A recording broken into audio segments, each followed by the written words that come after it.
Merci Seigneur. Merci Saint-Esprit de Dieu.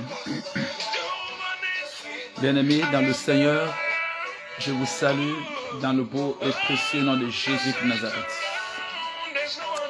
Merci d'être venu. I am gonna give him the victory. He has given me victory. I am gonna give him the victory. He has given me victory. Oh, Alléluia, Alléluia. Oui, en vérité, le Seigneur m'a donné la victoire. Le Seigneur m'a donné la victoire. Merci Seigneur de nous avoir donné la victoire. Merci Saint-Esprit de Dieu. Venez voir ce que le Seigneur a fait pour moi. Merci Saint-Esprit de Dieu. Bien-aimés, je vous salue dans le beau et précieux nom de Jésus-Christ. Merci d'être venu dans cette vidéo, Sœur Stéphane. Merci infiniment. Et vous tous que le Seigneur a touché le cœur pour suivre cette vidéo, Dieu veut faire encore une nouvelle sauge, une grande sauge dans votre vie. Et donc nous allons prier pour commencer. Seigneur, je veux te dire merci.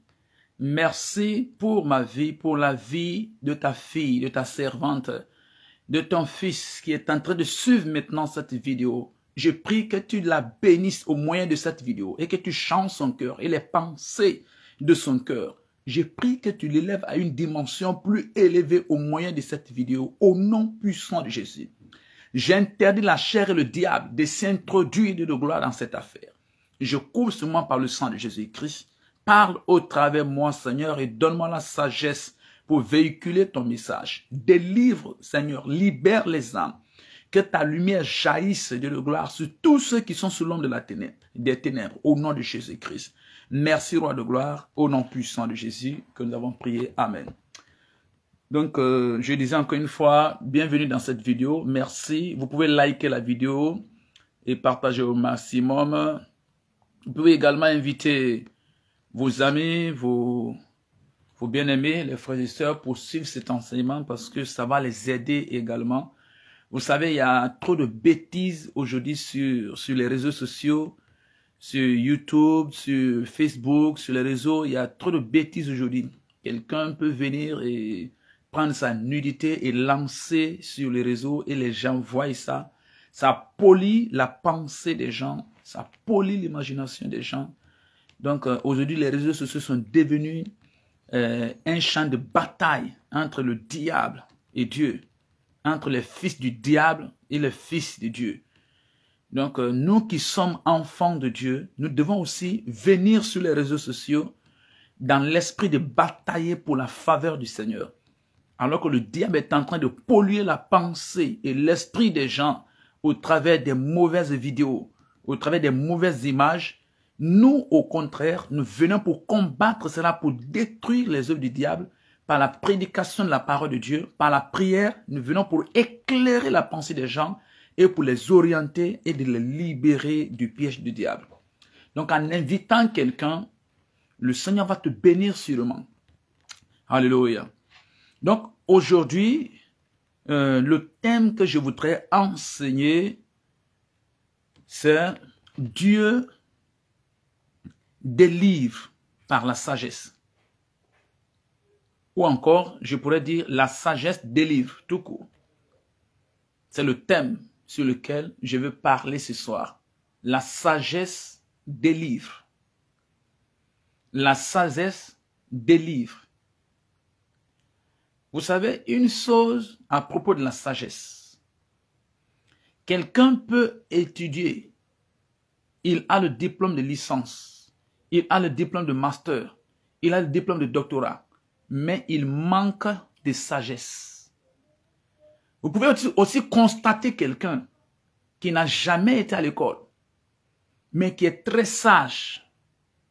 C'est pourquoi vous voyez dans ce monde, généralement chez nous en Afrique, vous trouverez des gens qui n'ont jamais mis pied à l'école, mais qui ont fait des grandes sauges, qui sont plus riches que beaucoup d'autres qui ont été à l'école, qui ont impacté le monde, qui ont bouleversé le monde, qui ont changé des vies, qui ont employé des centaines de milliers de personnes par rapport à d'autres qui ont été à l'école, qui ont des grands diplômes.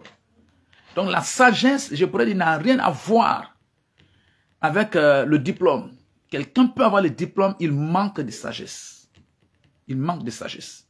C'est Dieu qui donne la sagesse. Donc, le Seigneur veut nous enseigner ce soir comment la sagesse délivre. Merci, que le Seigneur vous bénisse. Merci d'être venu. C'est prospère, le Seigneur vous bénisse. Merci de liker la vidéo. Le Seigneur veut nous montrer, il veut nous enseigner comment la sagesse peut te délivrer. Comment la sagesse délivre. Et aujourd'hui, je voudrais vraiment m'accentuer sur le travail.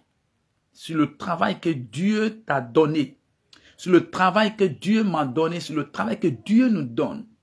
Je veux beaucoup m'accentuer sur notre lieu de travail. Là où Dieu nous a placés. Là où nous gagnons notre pain quotidien.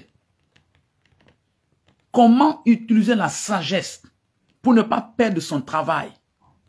Comment utiliser la sagesse pour être élevé à une dimension plus haute? Comment utiliser la sagesse pour aller de poste en poste, de grade en grade? Comment utiliser la sagesse pour rester stable dans ton entreprise, dans ton lieu de travail et impacter les gens et investir? Comment utiliser la sagesse pour renverser les situations autour de vous? Donc, je disais, la sagesse délivre. La sagesse délivre. Et la sagesse, c'est la clé passe-partout de la délivrance. Le jeûne, tu peux jeûner pour la délivrance. Tu peux prier pour la délivrance. Tu peux lire la Bible pour la délivrance. Tu parles à l'église. Tu peux courir derrière les prophètes pour te délivrer. Mais la sagesse est la clé passe-partout de la délivrance. Quelle que soit la situation que tu traverses, la situation que tu vis, si tu t'assois, tu réfléchis sur la parole de Dieu, sur les principes de Dieu, sur les manières de faire de Dieu, et tu suis les conseils de Dieu, tu vas comprendre que tu es libéré, tu vas trouver que tu es libéré totalement, tu vas te défaire de la sauge. La sagesse, c'est la clé, retenez ça, la sagesse, c'est la clé passe-partout de la délivrance. Si tu n'es pas sage, même si tu as passé la délivrance 1000 fois, tu auras toujours des problèmes. Mais si tu es sage, tu peux éviter la délivrance. Si tu es sage, tu peux éviter la délivrance. C'est pourquoi la Bible dit, l'obéissance vaut mieux que le sacrifice. Parce que l'obéissance est une forme de sagesse. Il n'y a que des hommes sages qui peuvent se soumettre, s'humilier et obéir à leurs responsables, à leurs patrons, à leurs chefs. Mais des personnes stupides, des personnes no sens, ces gens de personnes méprisent leur travail, ils méprisent le patron, ils agissent n'importe comment, par toutes sortes de stupidités. Et quand ils ont agi comme ça dans le lieu de travail, surtout que si c'est un homme, il va mettre la famille dans la merde. Il va mettre sa famille dans la merde. Sa femme et tous ses enfants qui sont derrière lui seront dans la merde. Ces pauvres gens seront là en train de souffrir parce que quelqu'un n'a pas utilisé la sagesse dans son lieu de travail. Parce que cet homme, parce que papa n'a pas été sage dans son lieu de travail. Envers son patron, envers ses collaborateurs, envers ses amis. Il met tout le monde dans le chaos. Mais un père qui est sage, un homme qui est sage, il sauve sa femme, il sauve ses enfants, il sauve les gens qui sont autour de lui. Et il fait attention parce qu'il sait que moins d'erreurs, c'est pas lui seul qui va souffrir. Combien de femmes ont souffert pendant 4 ans, pendant 5 ans, pendant 10 ans, parce que leur mari n'a pas été sage dans son lieu de travail. Parce que son mari n'a pas été sage dans son lieu de travail. Pendant 2 ans, 3 ans, 4 ans, 5 ans, 10 ans, la pauvre dame souffre.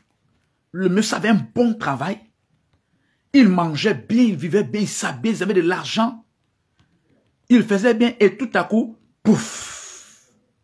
Qu'est-ce qui s'est passé? Vous vérifiez très bien. cet homme-là n'a pas utilisé la sagesse dans son lieu de travail. Il a commis un acte de stupidité qui a mis tout le monde dans la merde, qui a mis toute sa famille dans le chaos. Mais en suivant cette vidéo, aujourd'hui le Seigneur te délivre du manque de sagesse au nom puissant de Jésus-Christ. En suivant cet enseignement, en suivant cette prédication, je vais prier pour toi à la fin. Dieu va te donner la sagesse. La sagesse dans ton lieu de travail. La sagesse à l'égard de ton patron. À l'égard de ton travail, du travail que Dieu t'a donné. À l'égard de tes collègues, de tes collaborateurs. Pour ne pas que tu mettes et ta femme et tes enfants et tous ceux qui sont sous ta charge dans un chaos. Alléluia. La sagesse délivre. La sagesse libère. Je donne le premier texte. Prenez votre Bible et notez. Nous allons lire ensemble, nous allons étudier ensemble comment la sagesse délivre. Comment il est bien d'être sage. Surtout dans le domaine du travail que Dieu t'a donné. Toi, Marie qui m'écoutes, surtout sur tous les hommes, je m'appuie beaucoup sur tous les hommes, sur tous les hommes, parce que vous avez une grande responsabilité. Vous avez la destinée, l'avenir de vos femmes, de vos enfants. Cette femme-là, elle a quitté ses parents, elle est venue, elle est avec toi. Les enfants sont là. Même il y a d'autres parents, les cousins, les neveux, je ne sais pas, qui sont aussi là. Sous ta couverture, sous ta direction. Donc tu dois comprendre que c'est toi qui maintient les gouvernails. C'est toi qui as la direction. Donc si tu n'utilises pas la sagesse, tu vas mettre ta femme dans la honte. Tu vas mettre tes enfants dans la honte.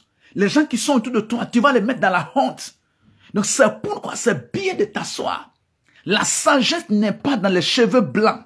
Ça c'est faux. La sagesse n'est pas dans l'âge. Ça c'est faux. Remarquez autour de vous, il y a beaucoup de personnes qui ont des cheveux blancs qui manquent de sagesse. Il y a beaucoup de personnes qui ont des cheveux blancs qui manquent de sagesse. C'est pourquoi David dit dans les psaumes, il dit, tu me rends plus sage que des vieillards. Ta parole me rend plus sage que les vieillards. Je suis plus intelligent que mes maîtres. C'est ce que David dit. C'est une vérité. La sagesse n'est pas dans les cheveux blancs. La sagesse n'est pas dans l'âge. Tu peux être âgé plus que quelqu'un, mais la personne est plus sage que toi. Dans notre langue, on connaît cela. Tu vas te comporter d'une manière, ta mère va te regarder et dire, toi, tu es grand seulement pour ne rien. Regarde, ton petit frère est plus mature que toi. Tu vas te comporter d'une manière, ton père va te regarder et dire, toi, tu es âgé seulement pour ne rien, tu es grandi seulement pour ne rien. Tes jeunes frères sont plus sages que toi. Donc, même la nature reconnaît cela. Même la nature reconnaît cela. Que quelqu'un peut être grand, mais la personne manque de sagesse. Quelqu'un peut être âgé, mais la personne manque de sagesse. Quelqu'un peut avoir les cheveux blancs, mais la personne manque de sagesse. Donc, c'est comme ça le diable nous trompe. Ils nous font croire, comme il a les cheveux blancs, comme il est âgé, ça veut dire qu'il est plus sage que toi. Non. Non. La sagesse n'est pas dans les cheveux blancs. La sagesse est dans la parole de Dieu. La sagesse, c'est la parole de Dieu. La sagesse, c'est la Bible. La sagesse est dans la Bible. C'est pourquoi le psalmiste dit, ta parole me rend plus sage que les vieillards. Je suis plus avisé que mes maîtres. Qu'est-ce qui l'a rendu plus sage ainsi? Qu'est-ce qui l'a rendu plus intelligent ainsi? C'est la parole de Dieu. Lorsque tu lis la Bible tous les jours, tu étudies les pages de la Bible tous les jours, lorsque tu gardes, tu mémorises des versets bibliques dans ton cœur, au fur et à mesure que les jours passent, les semaines passent, les mois passent, les années passent, toi-même tu vas constater le changement. Même les gens qui sont autour de toi, ils vont commencer à se poser des questions. Mais qu'est-ce qui s'est passé dans la vie de cette personne? Même il y en a maintenant qui sont en train de me suivre, qui me connaissent, qui connaissent mon passé, qui connaissent mon enfance. Mais quand ils écoutent ce message, quand ils écoutent cette prédication, ils se demandent, mais est-ce que vraiment c'est lui qui est en train de parler? Qu'est-ce qui s'est produit dans la vie de ce frère, dans la vie de cet homme? C'est bien moi. C'est bien moi. C'est la parole de Dieu qui m'a rendu ainsi. C'est la parole de Dieu qui m'a transformé ainsi. Parce que la sagesse n'est pas dans l'âge. La sagesse n'est pas dans le rang social. La sagesse n'est pas dans les cheveux blancs. La sagesse est dans la parole de Dieu. Tous ceux qui cherchent la sagesse, si vous mettez la Bible à l'écart, ça veut dire que vous avez mis la sagesse à l'écart.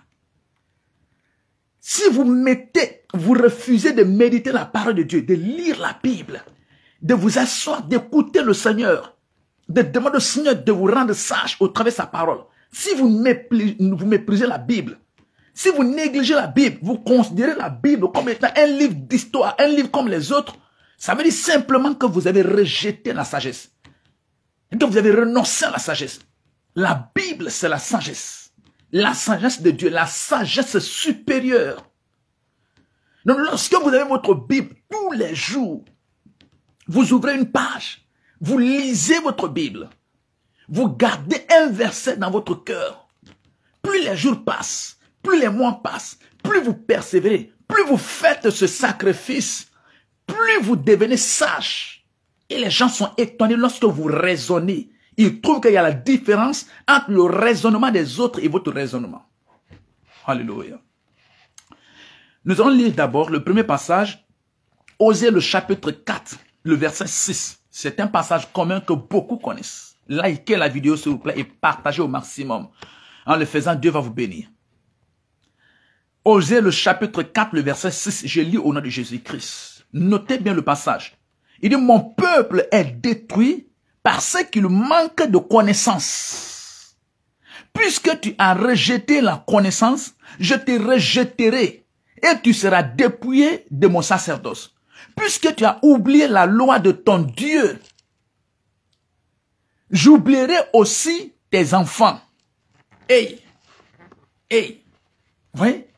Il dit, mon peuple est détruit parce qu'il manque la connaissance. Je pourrais dire la sagesse. Mon peuple est détruit parce qu'il manque la sagesse. Parce qu'il manque la sagesse. Il a rejeté la sagesse. Il a méprisé la sagesse. Il a oublié la sagesse. Voici la sagesse, la parole de Dieu.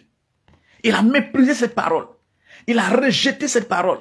Il a oublié cette parole. Et Dieu dit, puisque tu as méprisé la Bible, tu as méprisé cette parole, il dit, je te mépriserai aussi. C'est ce qu'il dit. Avec celui qui est sage, il se montre sage. Avec le pervers, il agit selon sa perversité. Si tu es sage, Dieu agit envers toi selon ta sagesse. Il agit selon la sagesse. Si tu es aussi pervers, Dieu agit selon ta perversité. C'est ce que la Bible dit. Donc il dit, puisque tu as rejeté ma parole, tu t'en fous de la Bible, tu t'en fous de la parole de Dieu. Ce n'est pas dans ton programme. Il dit, je te rejetterai aussi. Donc il dit, mon peuple est détruit par manque de sagesse, par manque de connaissance. Voici comment beaucoup de chrétiens sont détruits. Beaucoup de foyers chrétiens sont détruits. Manque de sagesse. Manque de sagesse. La sagesse délivre. La sagesse délivre. La sagesse libère. Commence à demander à Dieu de te donner la sagesse. Demande à Dieu de te donner la sagesse. De changer ta compréhension. Ton intelligence de te donner la sagesse. La sagesse libère. Je l'ai dit déjà que j'allais commencer, je vais m'appuyer aujourd'hui dans le domaine du travail. Le travail que Dieu t'a donné. Il y a beaucoup d'enfants de Dieu. Ils viennent à l'église. On prie pour eux. Dieu leur donne un bon travail. Ils méprisent ce travail. Ils méprisent ce travail. Que le Seigneur bénisse. Dieu donne le travail. Ils méprisent ce travail. Ils viennent à l'église. Ils obtiennent le travail. Et qu'est-ce qu'ils font? Au lieu d'utiliser la sagesse, vous remarquez qu'ils commencent à aller en retard dans son lieu de travail. Il va en retard. Est-ce que c'est la sagesse? Toi qui cherchais le travail, qui n'avais même pas à manger, toi qui pleurais, Dieu t'a béni avec un travail. Tu vas dans ton lieu de travail en retard. Le retard est un péché. Le retard est un péché. Chrétien, enfant de Dieu. Le retard est un péché. Tu te mets en retard. Tu penses que c'est toi seulement que tu mets en retard. Mais tu es en train de mettre ta femme en retard. Tu es en train de mettre tes enfants en retard. Va dans certains foyers aujourd'hui, dans certaines familles. Tu vas voir que le monsieur est en retard. Il a mis sa femme en retard. Il a mis ses enfants en retard. Tous ceux qui sont sous ses mains, il les a mis en retard. C'est pourquoi Jésus a dit, un aveugle ne peut pas conduire un aveugle. Un homme qui est en retard, comment il peut mettre en avance les autres? Tu n'es pas à jour, tu es en retard. Comment tu peux mettre en avance les autres? Jésus a été clair. Il dit, un aveugle ne peut pas conduire un aveugle. Ils tomberont tous dans le fossé. Ils tomberont tous dans la fosse. Parce que dans sa tête, c'est le retard. Il mettra sa femme dans le retard. Il mettra ses enfants dans le retard. Tous ceux qui sont sur son toit, il les mettra dans le retard. Il pense que c'est lui. Dieu t'a béni avec un travail, un bon travail. Voici où d'abord tu as commencé à échouer. Aller dans ton lieu de travail en retard, c'est manque de sagesse. Ça, c'est un. Deuxièmement, vous constatez tout à l'heure que cette personne qui cherchait le travail, à qui Dieu a donné le travail, commence à mal se comporter, à se rebeller contre l'autorité que Dieu a placée sur lui. Vous voyez? Qu'est-ce que la Bible dit? Qu'est-ce que la Bible dit face aux autorités? Soyez soumis aux autorités. Soyez soumis aux autorités. Donc, vous voyez que la personne commence à présenter une attitude de déloyauté. Une attitude de déloyauté. Elle devient déloyale envers son patron qui l'a embauché. Et la même personne-là est loyale envers ses amis qui sont venus chercher le même pain que lui. Le patron qui a l'entreprise, le patron qui te paye, le patron qui t'a engagé, c'est lui que tu critiques, c'est lui que tu insultes, c'est lui que tu dis il n'est pas bon, tu diffames avec les autres amis. Le patron qui te paye, est-ce que c'est la sagesse? Si le patron entend ça, s'il apprend ça, est-ce que tu vas rester dans ton lieu de travail? Ce n'est pas la sagesse. Vous constatez que la personne est loyale à ses amis qui ne le payent pas, ses amis qui passent derrière pour aller raconter autrement au patron, ses amis qui veulent qu'on le chasse, qu'on l'enlève dans son poste. Il est plus loyal à ses amis qu'à son patron, qu'à son responsable. Il y a beaucoup maintenant, vous qui me suivez, il y a beaucoup maintenant qui sont dans cette situation. Dans ton lieu de travail, quand tu vas, au lieu de travailler, tu te mets du côté de tes amis. Vous vous reposez, vous bavardez, vous racontez ce que vous voulez contre le responsable. C'est là où tu as commencé à échouer. C'est là où tu as commencé à échouer. Utilise la sagesse. Utilise la sagesse. Alléluia. Alléluia. Donc, nous allons voir. Prenons l'exemple, le premier exemple, l'exemple de Joseph. L'exemple de Joseph. Alléluia. Est-ce que vous pouvez prendre votre Bible? Nous allons lire dans Genèse le chapitre 47. Est-ce que vous êtes là? Genèse le chapitre 47. Wow. Je lis au nom de Jésus-Christ. À partir du verset 13. Genèse le chapitre 47. Notez bien le passage. Genèse 47, à partir du verset 13, je lis au nom de Jésus-Christ. Il n'y avait plus de pain dans tout le pays. À partir du verset 13. Car la famine était très grande. Le pays d'Égypte et le pays de Canaan languissaient à cause de la famine. Joseph recueillit tout l'argent qui se trouvait dans le pays d'Égypte et dans le pays de Canaan contre le blé qu'on achetait. Et il fit entrer cet argent dans la maison de Pharaon. Dans la maison de Pharaon. Il a recueilli tout l'argent de Canaan et d'Égypte.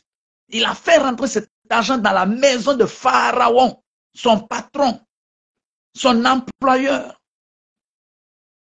Verset 15. Quand l'argent du pays d'Égypte et du pays de Canaan fut épuisé, tous les Égyptiens vinrent à Joseph en disant, donne-nous du pain. Pourquoi mourrions-nous en ta présence? Car l'argent manque. Joseph dit, donnez vos troupeaux et je vous donnerai du pain contre vos troupeaux.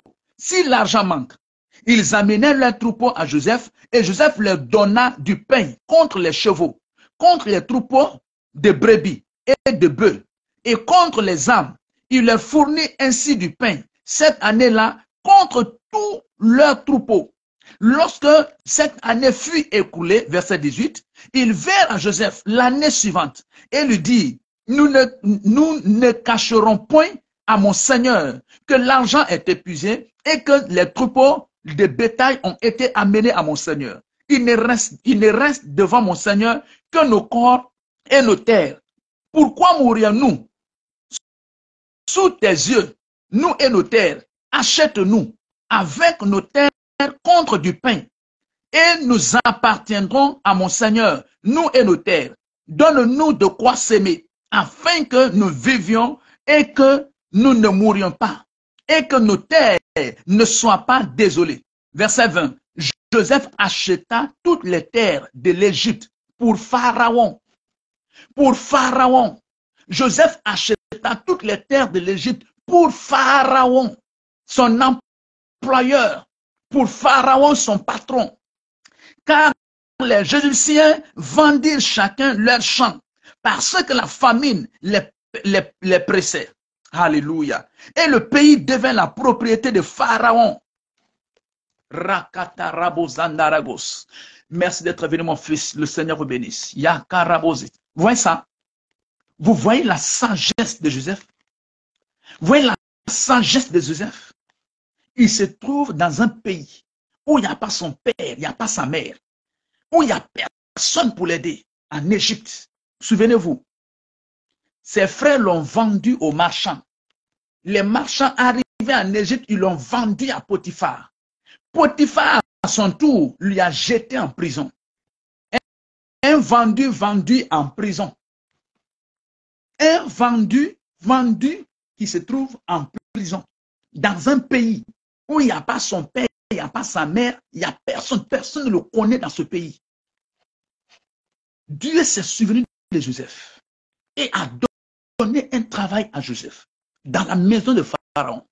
Pharaon l'a employé comme étant son administrateur, le premier ministre comme étant son gouverneur. Après Pharaon, c'était Joseph. Regardez la loyauté de Joseph.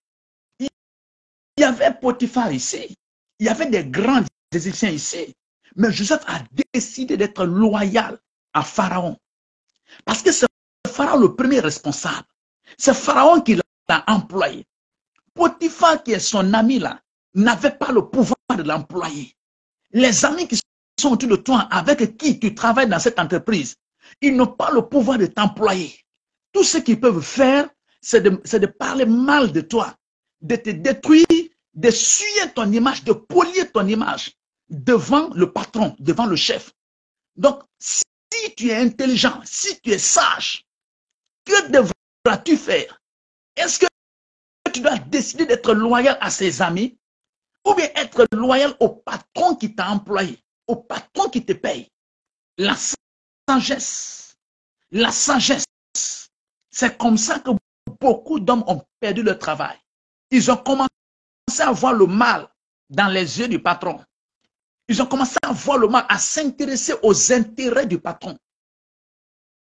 C'est comme ça qu'ils ont commencé à critiquer le patron avec leurs collègues, avec leurs amis. Avec leurs collègues, avec leurs amis. Et le démon a amplifié la sauge. Paf, ils ont perdu leur travail. Ils se sont mis dans la merde.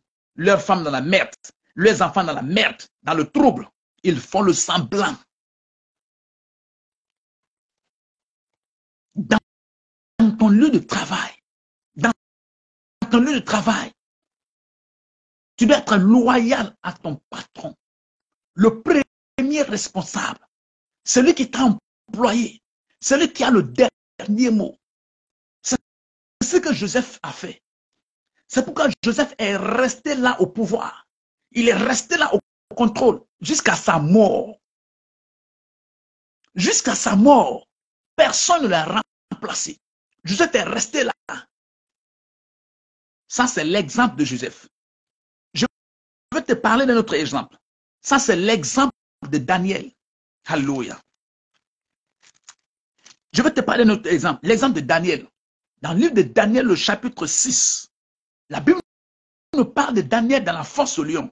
Je lis au nom de Jésus-Christ. Daniel, le chapitre 6, à partir du verset 1. Darius trouva bon d'établir sur le royaume 120 satrapes qui devaient être dans tout le royaume. Il mit à leur tête 3 chefs, au nombre desquels était Daniel, afin que ces satrapes les rendent compte et que le roi ne souffre aucun dommage. Daniel surpassait les chefs et les satrapes parce qu'il y avait en lui un esprit supérieur et le roi pensait à l'établir sur tout le royaume. Verset 4. Alors les chefs et les satrapes cherchaient une occasion d'accuser Daniel en ce qui concernait les affaires du royaume. Mais ils ne purent trouver aucune occasion, ni aucune chose à reprendre, parce qu'il était fidèle et qu'on n'apercevait chez lui ni faute, ni rien de mauvais. Yé, Kataragos. Le Seigneur vous bénisse, bien-aimés. Le Seigneur vous bénisse. Merci d'être venu. Dieu vous bénisse. Homme de Dieu, Dieu vous bénisse. Vous voyez, c'est l'exemple de Daniel. Après Joseph, maintenant, regardons Daniel. Daniel, ça, ce n'est plus sous le règne de Nebuchadnezzar. Sous le règne de Nebuchadnezzar, Nebuchadnezzar a vu une différence entre Daniel et les autres. Daniel était sage en sorte qu'il est resté dans le palais, dans la présence de Nebuchadnezzar. Durant tout le règne de Nebuchadnezzar, Daniel était là, comme étant responsable. Dieu vous bénisse, sœur Yaraï. Daniel était sage. Tout le temps de Nebuchadnezzar, il était là. Maintenant, après lui, maintenant c'est le temps du roi de Darius. Sous Darius, Darius a appelé Daniel pour travailler avec lui. Et il pensait à établir Daniel sur tout le pays, toute la nation. Parce qu'il était sage. Il avait constaté qu'il y avait un esprit de sagesse en lui. Maintenant, qu'est-ce que les amis de Daniel vont faire? Les amis de Daniel, les satrapes, les magiciens et les chefs qui sont autour, ils ont vu ça, ils étaient jaloux. Donc, ils ont monté un complot. Comment faire pour rabaisser Daniel? Comment faire pour écarter Daniel? Comment faire pour renverser Daniel? Merci, homme de Dieu. Le Seigneur vous bénisse. Vous voyez ça? Vous voyez ça? Ils ont montré leur topo, leur plan. C'était les amis de Daniel. Les magiciens, des sorciers, des magiciens, parce que les magiciens sont des sorciers, des magiciens, les chefs, les collègues, des gens qui étaient autour du roi. Ils cherchaient une occasion pour renverser Daniel. Et comme la Bible dit qu'ils ne trouvaient rien, parce que Daniel est un homme fidèle. Est-ce que tu es fidèle à ton patron? Est-ce que tu es fidèle à ton responsable? Est-ce que tu es fidèle à ton employeur? Celui qui t'a employé, celui qui t'a donné ce travail. Est-ce que tu es fidèle à cette personne? C'est la première erreur que nous commettons dans notre travail. L'infidélité. On est fidèle, on est soumis jusqu'à ceux qui nous emploient.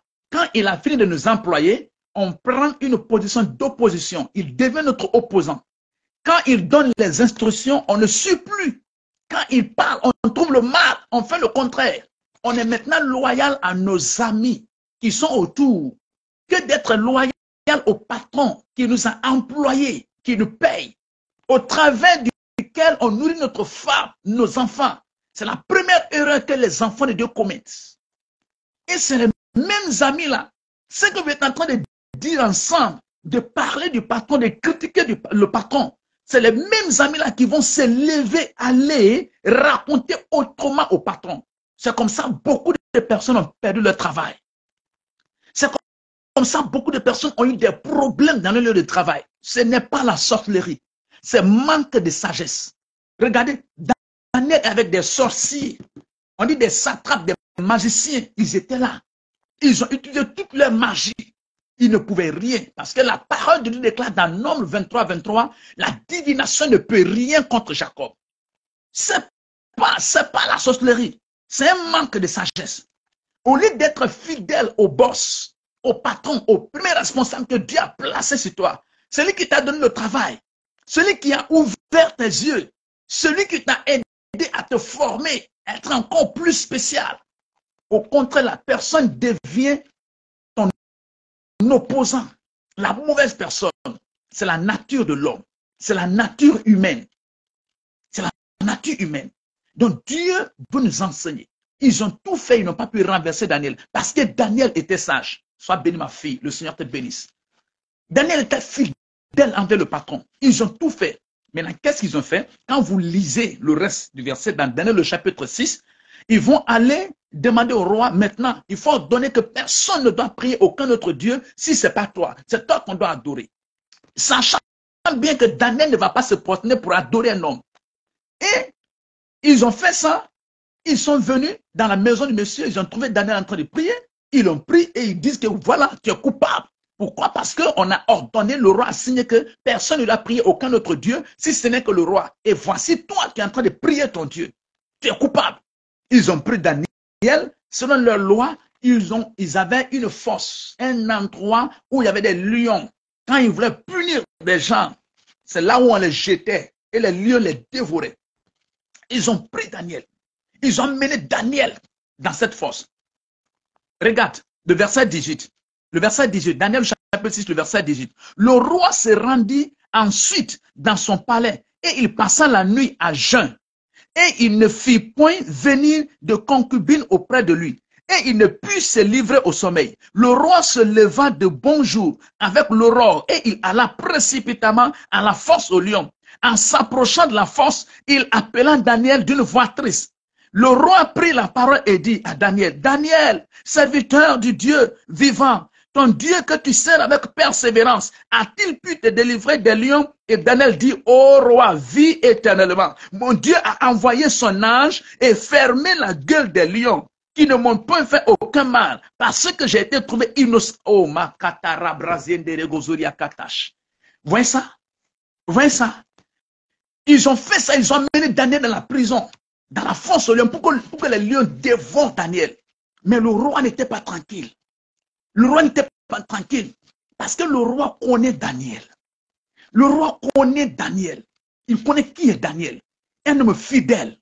Un homme qui connaît le cœur du roi. Un homme qui connaît son travail.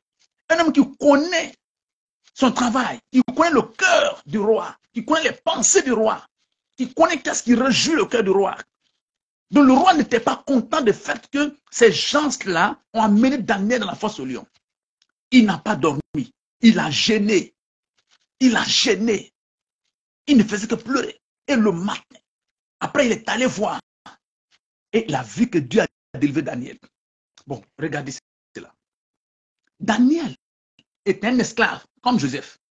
Il était un esclave comme Joseph. Il n'était plus en Israël. Ils avaient été enlevés par Nebuchadnezzar. Mais cet esclave connaît sa condition. Donc, il va essayer d'utiliser la sagesse pour briser la malédiction de l'esclavage sur sa vie. Quelqu'un qui a été pris comme esclave dans son pays et amené dans un pays étranger, voici, il règne dans le palais royal. Qu'est-ce qu'il peut faire ça si ce n'est pas la sagesse? On t'a pris comme étant esclave en Israël. On t'amène ici, à Babylone. Et voici, tu règnes sur les Babyloniens comme étant un roi, un prince. Quelqu'un qui prend la décision dans un pays étranger. C'était comme ça que Joseph faisait. C'est comme ça que la sagesse agit. Mais si tu n'es pas sage, le pays peut être pour toi, mais un étranger va te commander. Si tu es sage, même dans un pays étranger, tu vas les commander, tu vas les diriger, tu vas les orienter. La sagesse délivre. La sagesse délivre. On a vu l'histoire de Joseph. Comment il a étudié la sagesse. Comment il était fidèle à Pharaon. Et comment il a régné tout son temps. Il a sauvé sa famille. On a vu l'exemple de Daniel. Comment il était fidèle. Comment il a sauvé Israël. Par la sagesse. par la sagesse. Bien-aimé, à partir d'aujourd'hui, commence à utiliser la sagesse dans ton lieu de travail. La sagesse à l'égard de ton travail. La sagesse dans ton lieu de travail. Ce travail-là, c'est ta destinée. Ce travail-là, c'est ton avenir. Ce travail-là, c'est ton espoir, c'est ton futur. Voici ta carrière. Voici ce pourquoi tu as opté. Ce que tu as choisi. Pourquoi alors tu vas en retard au travail? Pourquoi tu ne fais pas correctement le travail? Pourquoi tu ne te formes pas bien? Pourquoi tu vas te tourner contre le patron qui t'a employé? C'est manque de sagesse. Manque de sagesse. Et c'est comme ça, beaucoup d'enfants de Dieu ont perdu le travail. D'autres ont perdu le travail parce qu'ils sont allés en retard. En retard. Et le chrétien est tellement, je ne sais pas comment je peux le qualifier, mais Dieu l'aime quand même. Je ne sais pas comment je peux le qualifier, mais Dieu l'aime quand même. Dieu l'aime quand même. Si c'est un enfant de Dieu qui a employé un chrétien, tu vas voir que ce chrétien va aller dans le travail en retard. Il fait n'importe quoi. Si on lui parle, il dit, bon, voici, nous sommes tous des frères, nous sommes des chrétiens, mais regarde ce qu'il est en train de faire. Mais la même personne qui parle là, attend qu'un païen l'emploie, il ne va pas jouer. Il va prendre le travail au sérieux. La même personne qui partait en retard dans l'entreprise de son frère, attend qu'un païen l'emploie. Dès 6 heures, il est là. Parce qu'il connaît que les païens, il n'y a pas midi 14 heures. Tu es venu en retard, ça sera défalqué. Il y a des sanctions qui vont tomber. Mais si c'est un enfant de Dieu, automatiquement, on commence à dire, il n'a pas dit que c'est un chrétien, il n'a pas dit que c'est un pasteur, et regarde comment ainsi de suite. Il ne va pas voir qu'il est venu en retard. N'est-ce pas, il y a des entreprises un peu partout dans nos pays. Hein? Les Chinois sont là, les Russes sont là, les Français sont là, les Américains, les Asiatiques, je ne sais pas. Ils sont un peu partout avec les usines, ainsi de suite. Va dans leur usine, va en retard. Va en retard. Et tu dis que j'ai perdu mon oncle, j'ai perdu ma tante. Va en retard. Ils vont te changer. Ils vont te remplacer. Parce que leur entreprise doit fonctionner 24 heures sur 24. Dans le temps qui est prévu, l'entreprise doit fonctionner. Va en retard. Changeons notre mentalité. Notre mentalité. Tu n'avais pas le travail. Tu cherchais le travail. Dieu t'a donné un travail. Maintenant, tu prends permission de 1 semaine. Permission de 1 semaine. Quand ça finit, tu prends permission de 1 mois. Permission de 2 mois. Et tu veux qu'on te paye toujours. Il y a quoi dans la tête? Il y a quoi dans la tête? Tu prends permission de 1 mois. Quand tu prends permission de 1 mois, de 2 semaines, dans l'entreprise des Chinois là-bas, ils vont te payer. Ils vont te payer.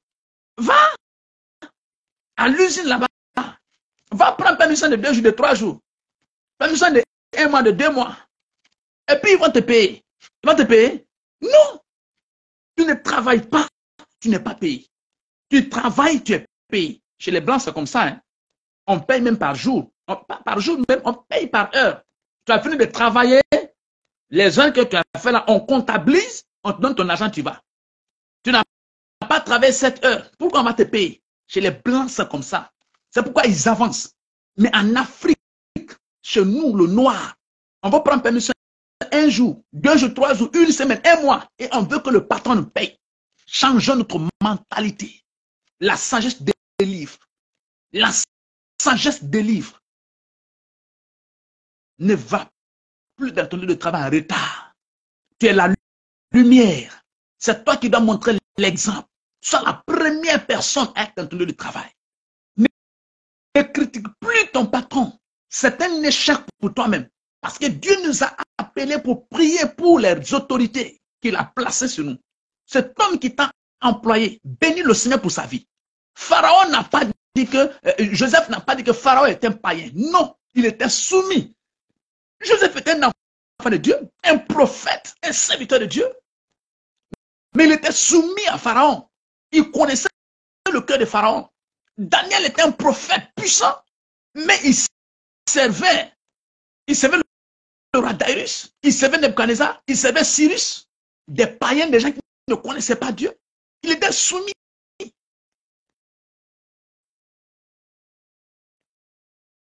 C'est la première erreur que c'est les erreurs que nous commettons dans notre lieu de travail. Et on met le chaos dans notre vie. On met le chaos dans la vie des gens qui sont autour de nous. On met notre vie en retard nous-mêmes. À partir d'aujourd'hui, tu vas prendre ton travail au sérieux et Dieu va te bénir au nom de Jésus-Christ.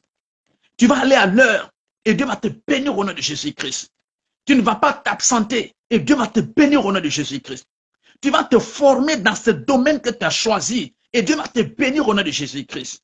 Tu vas être loyal à ton patron qui t'a employé et Dieu va te bénir au nom de Jésus-Christ.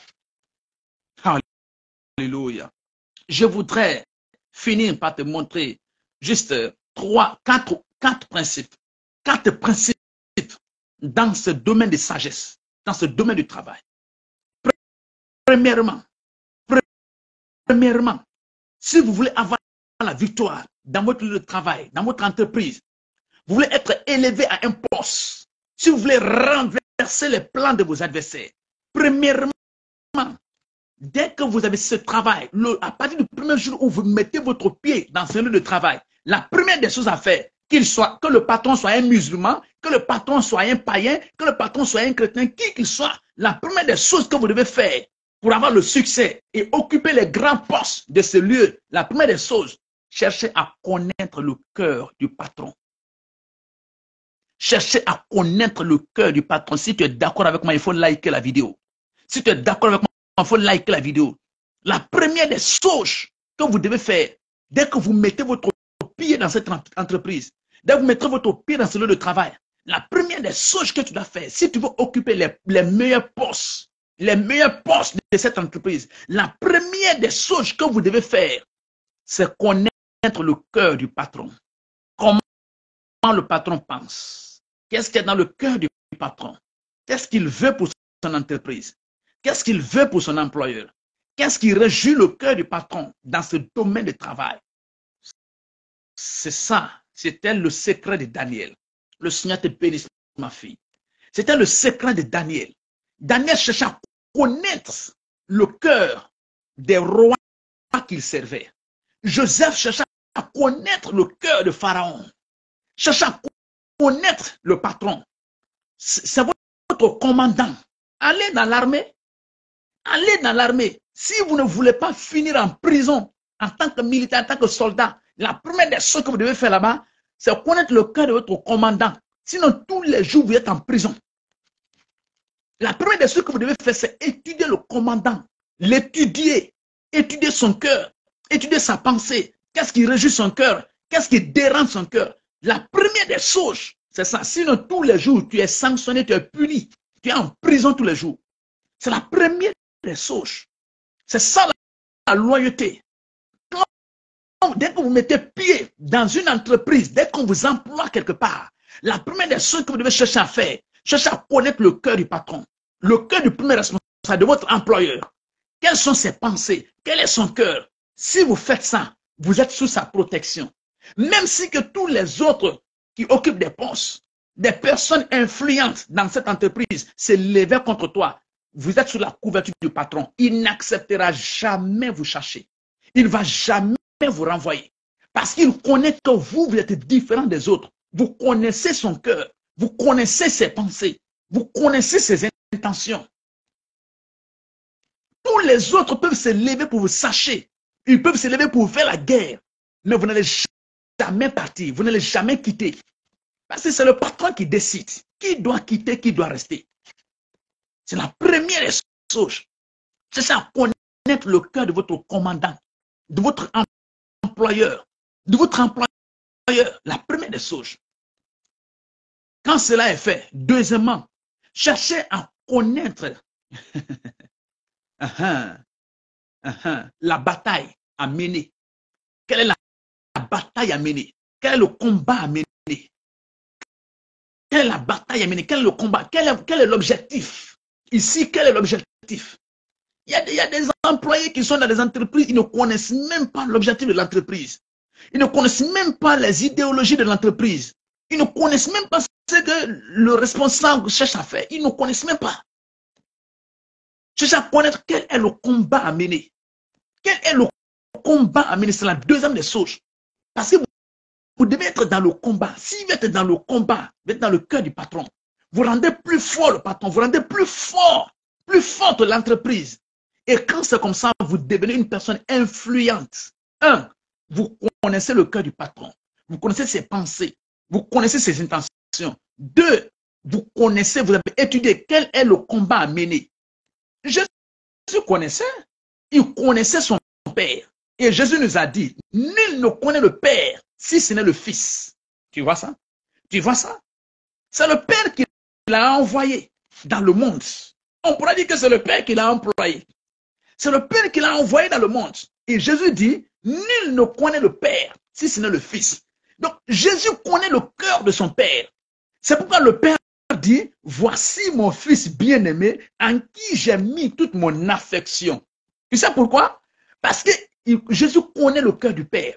Il connaissait qu'il réjouit le cœur du Père. C'est pourquoi il était constamment sous la protection du Père. Et deuxièmement, Jésus connaissait également quelle était sa mission. Quelle était sa mission? Il est avec le Père en train de travailler. Pour quelle mission? C'était pour sauver l'humanité. C'était pour sauver le monde. C'est pourquoi, lorsqu'on va l'amener, cette femme, prise en flagrant délit d'adultère, pour la lapider, pour la tuer, Jésus refuse. Tu es venu pour sauver le monde. Tu n'es pas venu pour tuer le monde. Jésus a refusé. Les pharisiens sont allés, ils ont pris une femme, et voici, on l'a pris en adultère avec un homme. Ils ont laissé le monsieur là-bas, ils ont pris la dame et l'ont amené. Et dit que, ça c'est quelle histoire? Je ne suis pas venu pour tuer les gens. Je suis venu pour sauver les pécheurs. Je sais que tout le monde entier est déjà coupable. Donc, Jésus connaissait son travail. Il connaissait sa mission. Est-ce que tu connais ton travail? Tu dis que tu es un mathématicien. C'est seulement mathématiques de première année que tu connais. C'est quel type de mathématicien? Tu es historien. C'est seulement l'histoire de première année que tu connais. Tu es quel type d'historien? Tu es philosophe. C'est seulement philosophie de 11e année que tu connais. Tu es quel type de philosophe? Tu dis que tu es professeur d'anglais. C'est seulement anglais de 7e année que tu connais. Tu es quel type de professeur d'anglais? Hein? Tu dis que tu fais le commerce. Hein? C'est seulement charbon que tu sais vendre. Et quel charbon aussi? Un seul sac de charbon. Tu es quel type de marchand? Tu dis que tu es élève. Tu dois connaître ton travail. Tu dois connaître ta mission. On m'a employé. Quelle est ma mission dans cette entreprise? Voici, je connais le cœur du patron. Quelle est ma mission? La troisième des choses, tu dois connaître les choses qui impliquent cela. La bataille qui implique cela. Les batailles à mener. Il y aura des hauts et des bas. Tu dois comprendre tout cela. Alléluia. Que le Seigneur bénisse sa parole. Que le Seigneur bénisse sa parole. J'ai dit que le Seigneur bénisse sa parole. Likez la vidéo. Likez la vidéo. Je vois Dieu en train de donner la sagesse à beaucoup de personnes.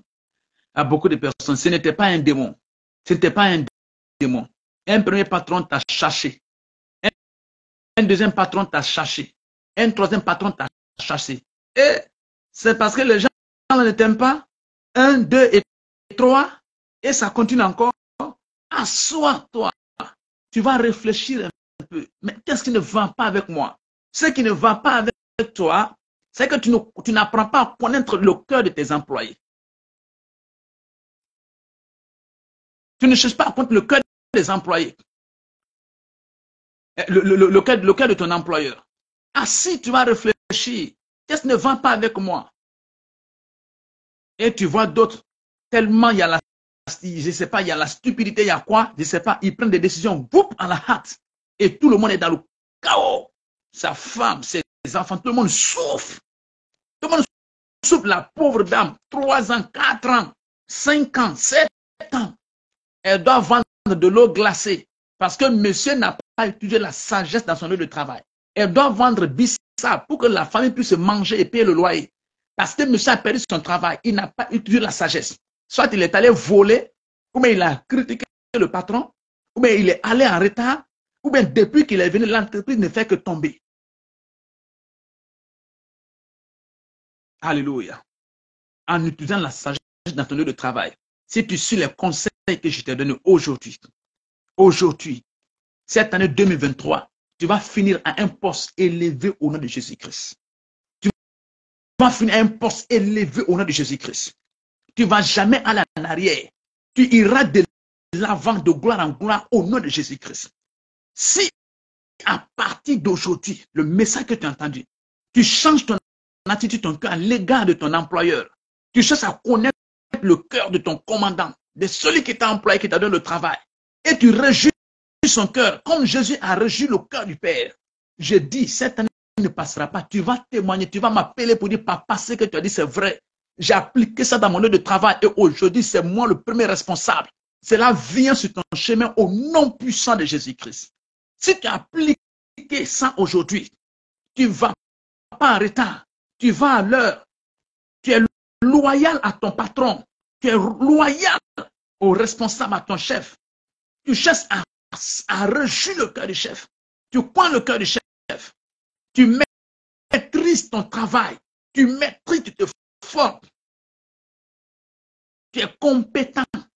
Je dis, cette année ne passera pas. 2023, c'est pour toi. Tu iras de gloire en gloire.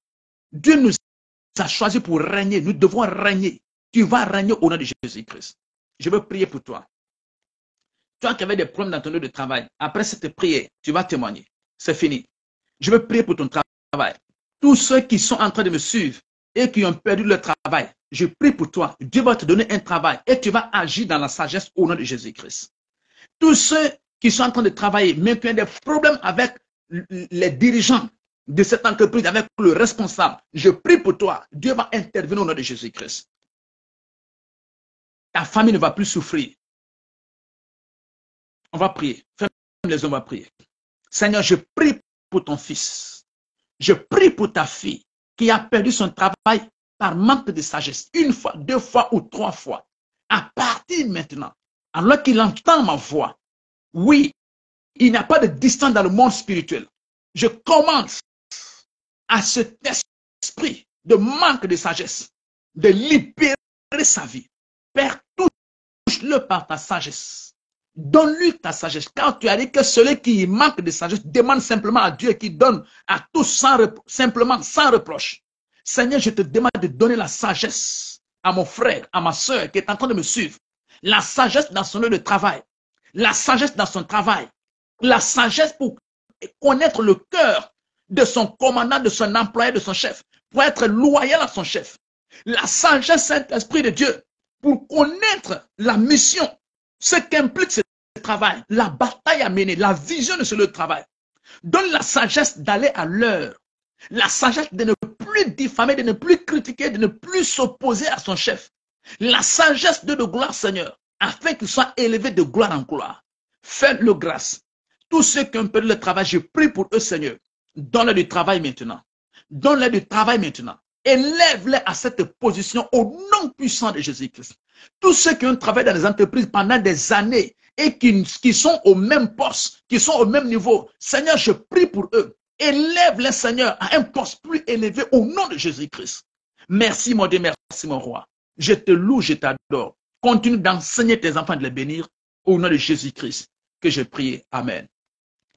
Donc, merci. Vous pouvez liker la vidéo et partager la vidéo au maximum. C'était votre frère, l'évangéliste Martin Théa de la mission évangélique Amour du Christ. Je vous aime très fort et à la prochaine. Merci infiniment.